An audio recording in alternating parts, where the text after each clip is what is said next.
Hi, so this is going to be part 3 of my AeroSense IT/OT project, and in this part I'm going to explain how I've set up the drone controller. In the last part, I explained how I've set up the simulation using the VRML language and how I've set up the start and endpoint as well as the drone. And in this part, it's going to be how the drone is configured, how it travels from point A to point B, as well as the different values it will be collecting during the transit in a structured JSON format. So for the data logging and to make it structured, I've used the logging and JSON functions. And for the wind, since it's supposed to be random, I'm using the random module as well. Supervisor is the API from Webots that helps us to control the drone inside the simulation. And also the Kafka publisher, I've kept it in a try except loop because irrespective of the Kafka starting, the drone has to be controlled. So I'm trying to keep both the system decoupled. Also, mission ID and vehicle ID will be the values which will be helping us to identify the different uh, runs that we are running the simulation in the data at least. Now, with respect to the flight constants, these will be the values that define how the drone works inside the simulation. The vertical thrust, it's set to this value as per the documentation, because if it's too high, the drone will be uncontrollable, and if it's too low, the drone won't take off at all. Similarly, the roll pitch here, so these basically control how the drone has a left and right stabilization versus a front and back stabilization, the damping, etc. And we are also defining different variables here, like the arrival radius. If the drone reaches within 5 meters of the target, then it's considered a success. And the telemetry period, so we are logging every second of the simulation. And the lidar, so since this take up a lot of CPU resources, I've kept it as a default value. But if we do configure it, we have a lot of options like range image as well as point cloud, and this helps us to uh, 3D object detection, obstacle handling, etc. So these are like really cool features.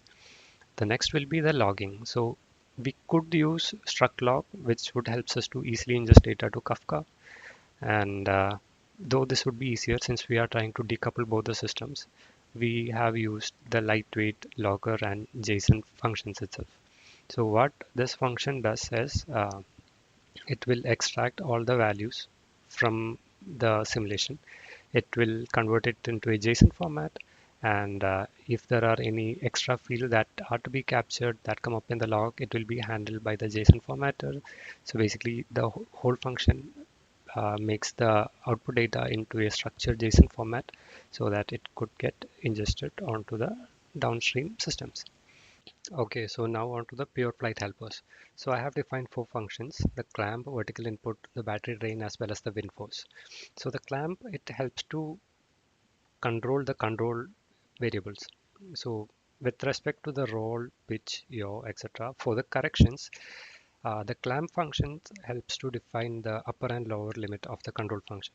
If it's within the boundary, then it will return that value, and if it is above or below the minimum and maximum, it will return the boundary value. So it helps to make sure the correction is smooth and not really abrupt.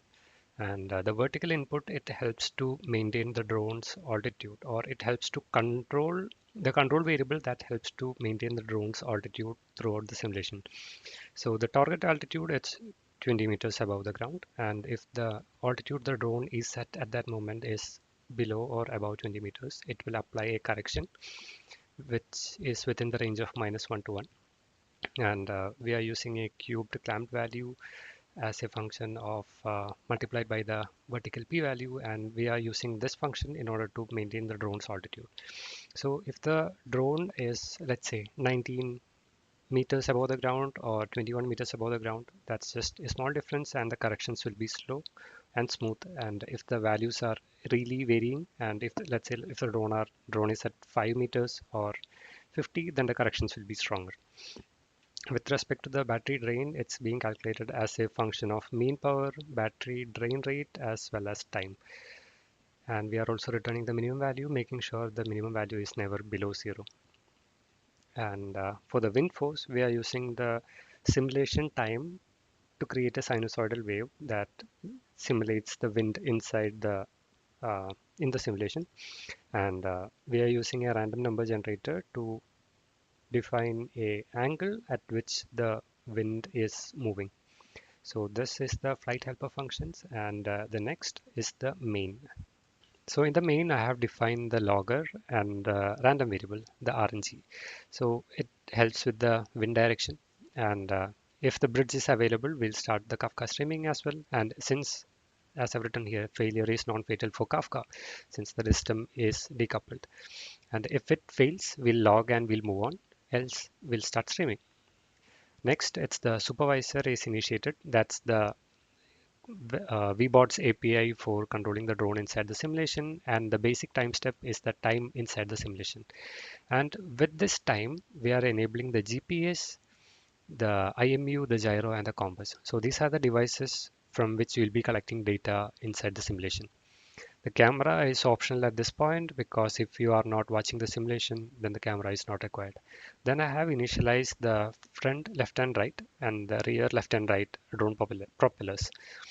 And once the system is started, there will be a log saying the control started and with these basic functions in the log. And for every second, we'll be logging every other second. We'll be collecting these values from the sensors, position X, Y, Z, roll, pitch, yaw, etc. And also the wind direction, how it's being acted on the drone. For the navigation, the DX and DY, it basically helps us to identify our distance away from the destination. The distance is basically the hypotenuse calculation, and the desired heading is the angle at which we are supposed to travel. The heading error, we are basically calculating the difference between the desired angle of travel versus the actual angle. And the speed factor, it's clamped at between 0 and 1 as a factor of distance. So if the drone is further away from the destination, then the speed will be higher. Else, if it's closer, the speed will be lower. The roll, pitch, and yaw. Okay, so the roll is the left and right movement of the drone. So depending on the heading error, if the heading is in the correct angle, then the roll will be different versus when it's not. The pitch is the two or front and back movement of the drone. It is calculated as a factor of speed and the heading error, and it's capped between minus 2.0 and 0. So basically, if the drone is headed in the right direction, then it will tilt towards the front a bit more, increasing the speed, versus if it's not, then it will be leveled. It will first correct its uh, desired angle and then it will pitch to the front. And the yaw is the drone's ability to turn left and right. If it's heading in the right direction, it will be stable, else it will correct itself. For the stabilization, this is where the clamp function comes into picture. So the roll input, the pitch input, the yaw, and the vertical. So basically, this helps to uh, provide the control variables in order to control the direction the drone is headed in, the speed as well. So for controlling the roll, pitch, and the yaw, we'll have to control the power that we are giving to the four different rotors. Um, so if you can see here, the roll input is only given to the front right and the rear right. So it's basically the ability to move left and right. And the pitch is the ability to move towards the front or towards the back. So it's given only to the front left and right motors. The yaw, it's the ability to turn left or right, and it's only given to the front right and right left. So that's how the drone moves left or right. And this here we are defined the velocity. So the drone's motors has to be spinning in particular directions. Not all motors spin in the same direction. So it has to be defined upfront as well. The mean power, battery drained, and battery percentage. So yeah, these are the functions that has to be logged as well. With respect to telemetry, we are logging every second. So for every second, again, I have defined the camera here. If it's not relevant to you, then it can be removed or it can be excluded from the telemetry data. So if the publisher is available, then the data will be sent through the bridge onto Kafka.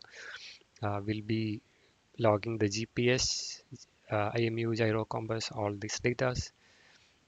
And if it's not available, then again, I have added except statements for error logging as well. And if the bridge is not available, then this is the basic uh, telemetry tech which is used for corrections inside the controller itself. Now on to the final part, that's termination.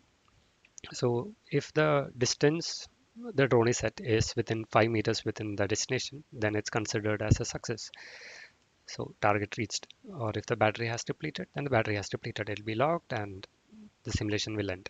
So this is how I've set up the controller. And in the next part, I'll explain how the Kafka is set up.